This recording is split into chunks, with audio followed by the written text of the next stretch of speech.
Hi, I'm Elfie. I'm the Build Homes Now organiser at PPR, which is a campaign led by young people and families who are affected by the housing crisis in Belfast and want to see empty land across Belfast used to build social housing. I'm also currently on the Bertha Fellowship. Earlier this year, I went to visit one of my fellows in Cape Town, South Africa. I brought with me Jenna and Ryan, who are two young activists from the Build Homes Now campaign. Jared, who we went to visit, is an activist and an organiser with the Reclaim the City movement.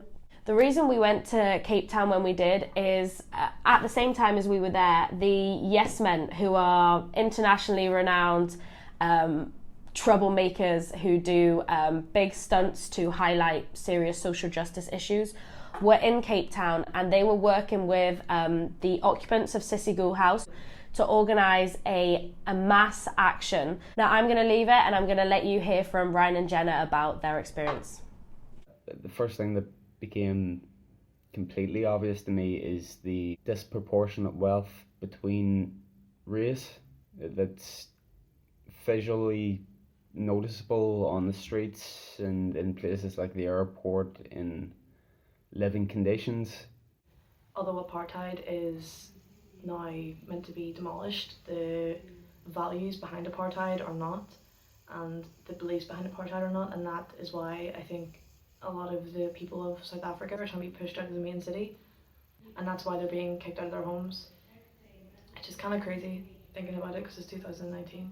I've had a pretty eventful few days there. So yesterday we woke up at 10 and we were picked up and taken to the occupation. There are more than 700 people that are living in this occupation, occupied by Reclaim the City members, after the city of Cape Town had failed to deliver affordable housing for the poor and marginalized people of Cape Town. It's like the most amazing thing I've seen. People decided to occupy an old hospital in Woodstock. It's called Sissy Ghoul. It is named after an anti-apartheid activist. So there are 700 families that are living here right now. The first thing I noticed was for how many people there are in the place. It's so well organised and everyone just kind of, without saying, will help each other. A spirit and sense of community.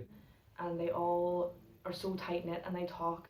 Some of the most friendly and lovely people to talk to. Like there's so many different languages, there's so many different races, and everyone still gets along. There's no issue with it whatsoever, and it's weird because I'm guessing from what I've heard the rest of South Africa isn't like that. I remember the girl saying yesterday, each section of the hospital has a wee street name above the door before you walk down it, and apparently those street names are renamed after the houses that the occupants were kicked out of on their old streets, so they're old street names.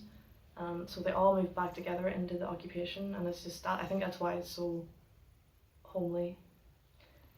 I've learned quite a bit about the different parties and their stances and the old apartheid system, talking to both the young and older generation who actually experienced apartheid.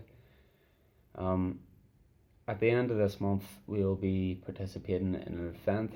The protest we're doing is it's like zombie themed. The National Party flags that we have and the zombie makeups that people are wearing now are for us to symbolize that the old National Party politics, even though the apartheid has been abolished, but their policies are still living, and that's the reason why most of us are homeless. That's the reason why we're getting evicted and so on. And so the idea that we have for Monday is that we'll be holding these flags, mocking at the National Party, that we having the demonstration heading towards the Civic Centre. So the message is dress up like zombies, pretend to be gnats, and just make fun of them basically to get attention. Because they're hunting and tearing apart these wonderful communities and forcing people into such destitution.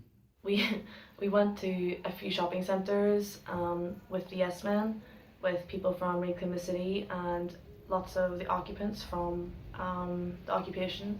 Once all the footage is gathered, the Yes Men are going to make a mockumentary kind of trailer for the zombie apocalypse, the protest on the 30th. So yeah, that was really fun. It was weird, but it was fun.